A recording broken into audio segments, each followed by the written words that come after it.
College में आप एक किस्सा सुना रहे थे, आपने कॉलेज की लव स्टोरी, वो पंजाबी में थी, तो बहुत सारे लोगों को समझ में नहीं आई वो बात।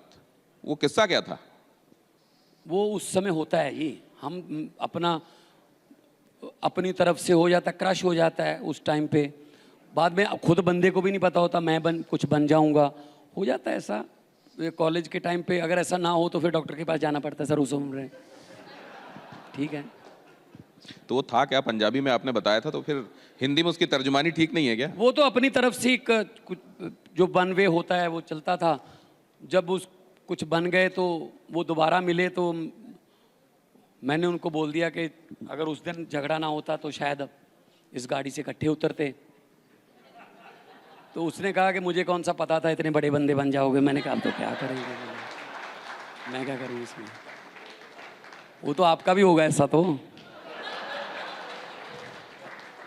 आप मंचों से आपकी किकली बड़ी पसंद आती है लोगों को, लेकिन इधर बहुत दिनों से किकली सुनी नहीं है लोगों ने।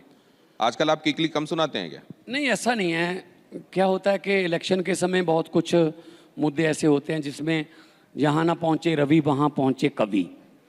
जो कविता के जरिए आप 4 लाइनों में कह सकते हो, वो शायद 2 घंटे के भाषण में नहीं कह सकते।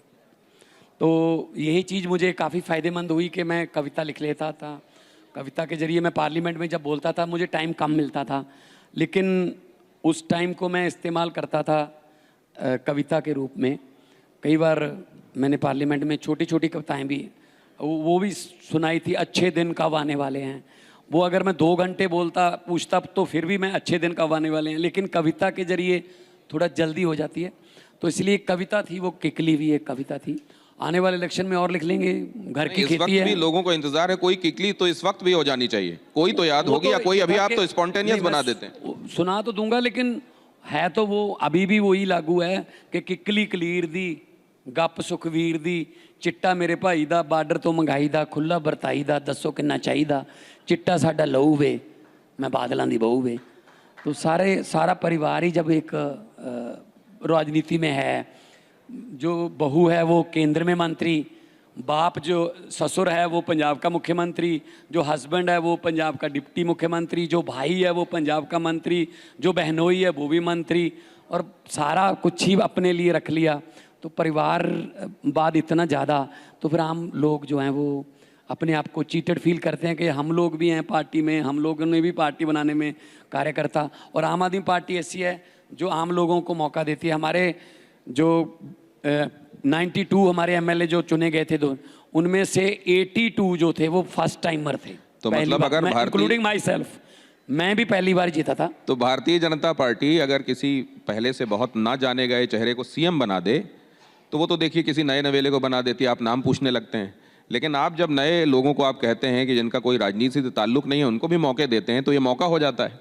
नहीं, जो जिनका राजनीति में, हमारे पास तो है ही बहुत ज़्यादा फ्रेशर। हमारी पार्टी में तो फ्रेशर थे।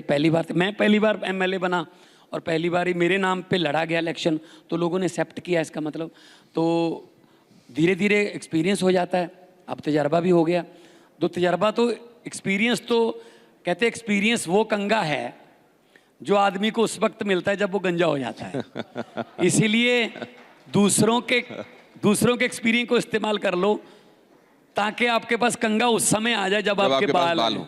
बहुत धन्यवाद मान साहब, आपने कमाल जाते हुए मैं ये कहना चाहूँगा कि मैं कोई पुराने जन्म का मानता हूँ। मेरी औकात नहीं है जिस ओहदे पे लोगों ने बिठा दिया, लेकिन उन उम्मीदों को मैं पूरी करना चाहता हूँ पंजाब के सिलसिले में ख़ास तौर पे, कि जे मैं देखा अमला बल्ले, अगर मैं अपने काम की तरफ देखूँ, जे मैं देखा अमला बल्ले तो कुछ नहीं मेरे पल्ले, जे मैं देखा लोगों की रहमत बल्ले तो बल्ले बल्ले बल्ले। धन्यवाद मान साहब, बहुत शुक्रिया।